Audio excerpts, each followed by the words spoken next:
At Strauss Creamery, we make about the same amount of butter in a week that a commercial butter manufacturer makes in an hour. So our butter is really different from anyone else's. Our butters contain 85 to 86% butter fat. That's a whole lot higher than almost any other butter on the market, including European ones. That means there's less moisture in it, so when you cook with our butter, it won't burn as easily as the other ones do.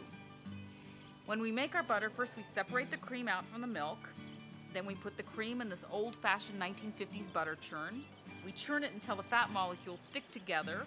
The buttermilk separates out and we drain it. And then we churn the butter some more. And when it's ready, our butter has this really great, deep yellow color. And that's not from any coloring or additives. It comes from carotene in the grass and the silage that our cows eat. So depending on what our cows are eating, our butter's color and taste will change a bit over the year. Just like all Strauss products, our European-style butter has a unique taste that comes from who we are and how we farm.